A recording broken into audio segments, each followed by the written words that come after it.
السلام عليكم ورحمة الله وبركاته. ازيكم حبايبي؟ عاملين ايه؟ معاكم منى امين. تعالوا نعمل. بصوا الجمال الاول والحلاوة، بصوا الشكل، حاجة كده تحفة وسهل جدا بمكونات سهلة جدا وبسيطة. ده نعمله عشان رمضان. تعالوا نشوف هنعمله ازاي بأسهل طريقة، وكل سنة وانتم طيبين. تعالوا نشوف الفيديو مع بعض. هنا هنحط ايه يا بنات؟ هنحط الليمون، اي كمية بقى انت عايزاها. تمام. الميه دي فيها ايه؟ فيها عصير ليمون ومعلقه صغيره ملح. تمام. بالظبط 3 دقايق وهشيل الليمون ده هحطه في ميه ساقعه. تمام كده يا بنات. نشيله بعد ال3 دقايق ونحطه في ميه ساقعه زي كده. نشيله كله كده ونحطه في ميه ساقعه. وهنعمل الخطوه دي في القرنبيط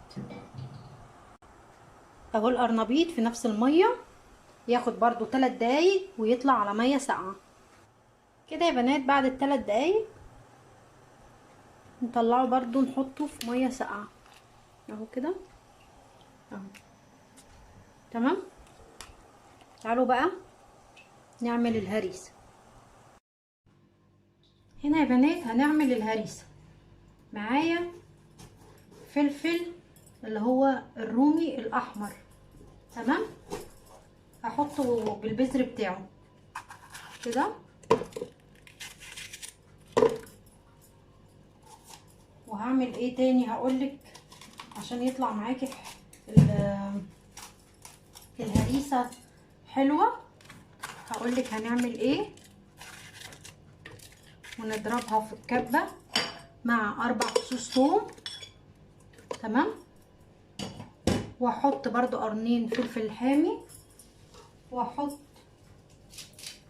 شويه خضره كده ايه تديها طعم، وممكن كرفس بس انا مش عندي كرفس. هنمشي الكلام ده ازاي؟ هنحط ايه؟ هنحط ربع كوبايه خل عشان ايه تشتغل معاكي الكبه كده.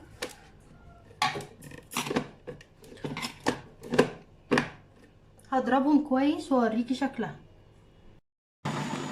اهي يا بنات لازم نضربها جامد تبقى ناعمه اهي.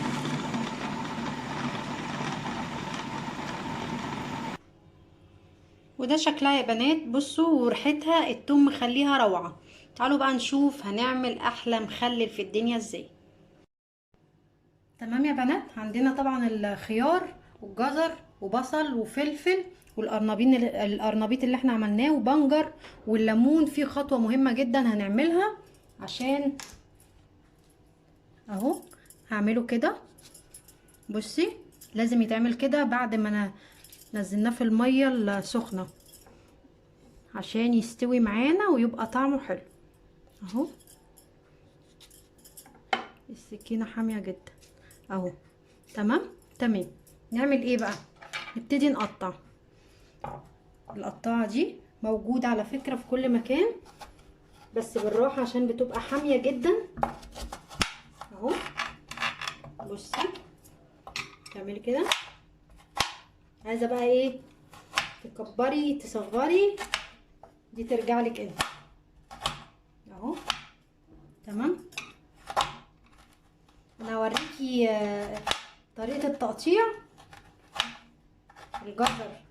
جزرايه اهي وهعمل خيارايه. وبعد كده هروح انا اعمل الكميه كلها عشان ما اطولش عليكي الفيديو، ونعمل بقيه الخطوات مع بعض اهو. التقطيعه دي بترجع لك انت. لو مش عندك القطاعه دي مفيش مشكله، هتقدري تعملي بسكينه هيطلع برضو معاكي حلو جدا.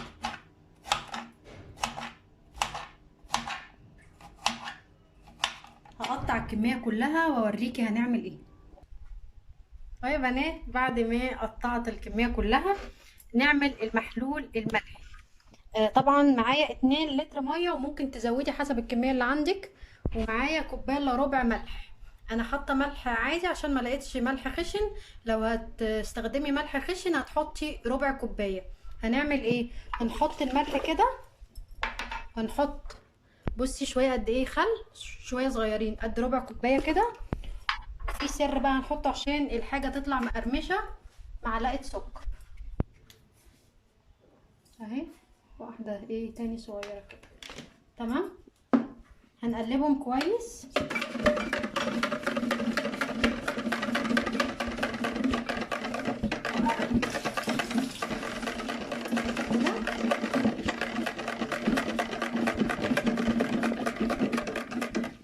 كده زي الفل.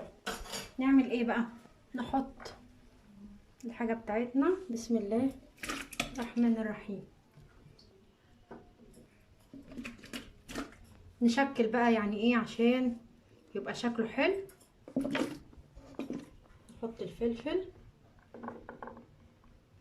اهو كده، القرنبيط، ده ان شاء الله تفتحي عليه في رمضان. كل سنه وانتم طيبين. نحط الليمون اهو، نحط البصل،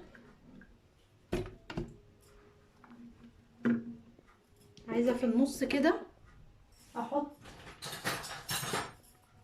من الهريسه دي، واحط برضو على الوش شويه.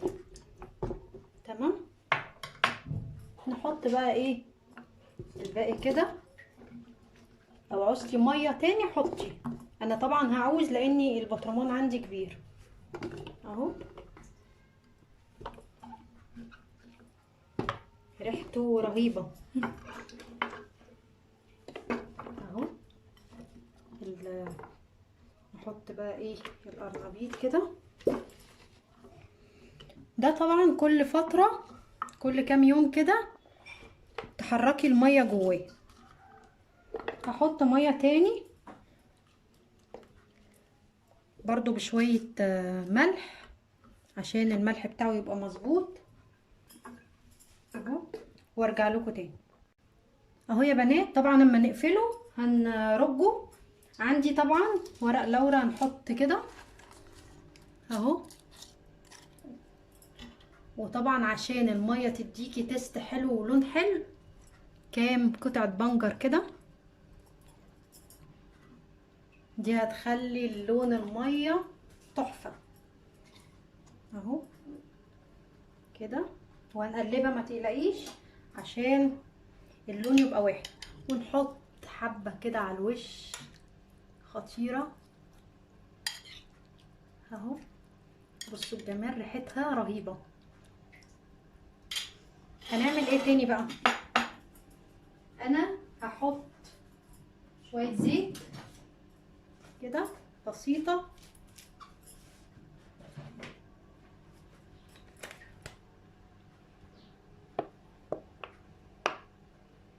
ده ان شاء الله تفتحي عليه في رمضان هتاكلي احلى مخلل ان شاء الله. هغطي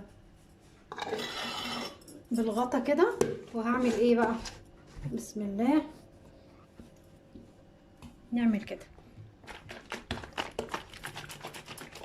بصي الجمال والحلاوه، حاجه كده تفتح النفس والله، احسن من اللي بنجيبه من بره 100 مره. حاجه نظيفه وانتي غسلاها بايدك، حاجه كده تحفه. بصي الجمال، حاجه شياكه. بصي ده ان شاء الله كل يومين تعملي الحركه دي عشان البنجر الميه بتاعته تاخد نفس اللون. هي كده كده بصي ابتدت تحمر اصلا من الهريسه، بس ان شاء الله من البنجر هتدي لون تحفه. جربوا نفس الطريقه وان شاء الله تعجبكم. كل سنه وانتم طيبين، وما تنسوش اللايك والشير للقناه وتفعيل الجرس عشان يوصل لكم كل جديد. والسلام عليكم ورحمه الله وبركاته.